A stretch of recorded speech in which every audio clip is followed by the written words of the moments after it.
저희가 준비한 첫 번째 뉴스는 50년 만에 상전벽해 독일행. 아마도 23일부터 그 독일을 방문하는 박근혜 대통령의 이야기인 것 같습니다. 23일부터 이제 네덜란드하고 독일을 방문하지 않습니까? 근데 박근혜 대통령에게 특히 독일 방문은 여러 가지 의미가 있을 것 같은데 저희가 그 영상을 먼저 준비했습니다. 저는 한마디로 통일은 대박이다. 이렇게 생각을 합니다. 한반도의 통일은 우리 경제가 실제로 대도약을 할 수 있는 기회라고 생각을 합니다. 대통령이 통일 대박을 이야기했지 않습니까? 근데 독일이면 예전에 동독과 서독으로 나눠져 있어가지고 동서냉전의 상징이었다가 그 독일로 통합을 하면서 다시 그 냉전을 종식하는 화합의 상징, 이런 나라로 기억이 되고 있는데 박근혜 대통령의 그 통일 대박과 연관지어가지고 보면 아마도 독일에 가서도 그 통일 얘기를 하지 않을까 이런 생각이 듭니다. 어떤 얘기를 할 걸로 예상을 하고 계신가요? 박근혜 대통령이 이제 독일을 방문하는 것은 미국이나 중국, 러시아 이런 다른 강국과의 방문과는 상당히 다른 차원의 외교가 펼쳐질 것으로 예상됩니다. 예. 그동안 경제 협력, 주로 경제 교류에 초점 맞췄다면 이번 독일 방문은 아무래도 통일 얘기를 화두로 끄집어내면서 우리의 통일 방안과 독일의 통일 그런 사이의 관계를 서로 연구하고 어떤 경제 협력을 다짐할 수 있는 게 있을까 그런 걸 연구할 수 있을 것 같고요. 그리고 이번에 방문하는 곳 중에서 독일의 드레스덴이라는 도시가 있습니다. 거기를 방문하는데요. 거기에서 박근혜 대통령이 대학에서 연설을 하고 명예박사 학위를 받는 일정이 있습니다. 그 이후에 이제 연설을 하면서 통일에 대한 자신의 담론 그리고 마스터 플랜 어떻게 하면 이제 한국의 통일을 독일의 통일에서 얻는 교훈이 어떤 게 있을까 그런 거를 얘기하는 그런 게 될 것 같습니다. 그러면서 이제 독일 통일로 인해서 나타난 그런 경제 협력 문제를 한반도에서도 적용할 수 있을지 살펴보는 그런 계기가 될 것으로 생각합니다.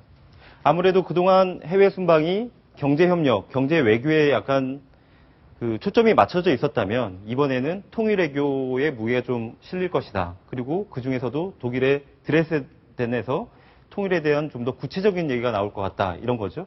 박근혜 대통령의 마스터 플랜이 통일에 대한 마스터 플랜이 드레스덴 연설에서 제시되지 않을까 생각합니다. 박근혜 대통령 개인적으로 봤을 때에도 독일은 남다른 의미가 있을 것 같은데요. 저희가 준비한 영상을 보시면 그 이유를 아실 것 같습니다. 독일 연방공화국 가두에 늘어선 시민들의 열광적인 환송을 받으며 풍정만리 독일 방문의 장도에 올랐습니다. 회담 등 바쁜 일정을 보내면서 10일에는 함보른 광산을 방문했습니다. 1964년도에 독일 방문 모습이네요. 박정희 대통령이 방문했을 때 박 대통령 내부는 큰 감회의 눈시울을 적셨고 네, 당시 이경규 여사가 눈물도 흘리는 장면이 방금 지나갔습니다. 네, 박근혜 대통령이 당시 12살이었는데요. 지금 대통령이 된 이후에 첫 방문이잖아요. 그래서 감회가 좀 남다를 것 같은데 어떤가요? 당시 박정희 대통령이 저기를 방문했을 때가, 독일을 방문했을 때가 1964년 우리나라의 1인당 GDP가 80달러입니다. 80달러? 예, 그러니까 한 9만 원 정도 되는 거죠. 당시로 한 8만 원 정도 됐을 겁니다. 지금 우리나라 작년에 GDP가 세계 15위입니다.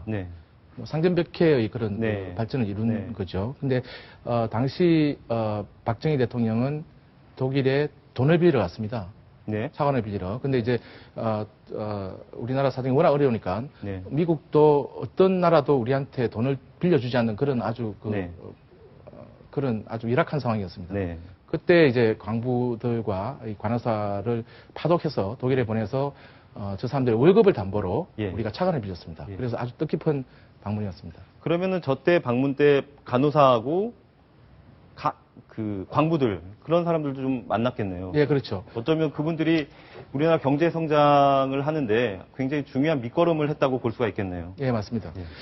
그 당시 이제 통계를 보니까 1963년부터 1977년까지 파독된 광부와 간호사 숫자가 광부는 7,936명, 간호사는 11,000명이 넘었습니다. 근데 이 사람들의 월급을 담보로 우리가 차관을 빌렸으니까 정말로 눈물겨운 빵으로 우리가 경제 발전을 이룩한 그런 셈이죠. 그래서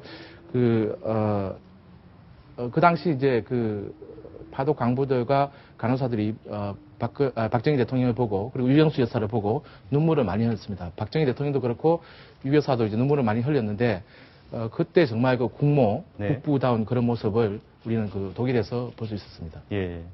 또 하나 궁금한 게 그동안 박근혜 대통령이 해외 순방을 할 때 보면 방문하는 나라의 국기 색깔을 연상시키는 그런 색깔을 차용한 그 드레스 코드를 좀 차용을 했지 않습니까? 네. 이번에는 어떻게 생각을 하십니까?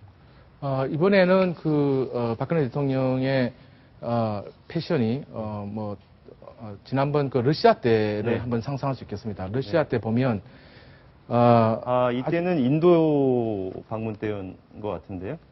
예.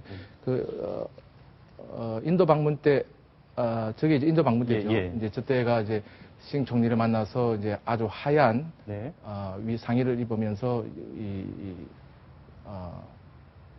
백색을 강조한 그런 측면이 있고요. 보통 하얀 옷은, 예. 이제 중국에서는 이제 아주 빨간 중국 사람들 좋아하는 색이죠, 빨간색. 예. 그렇죠. 예. 그런 색을 했고,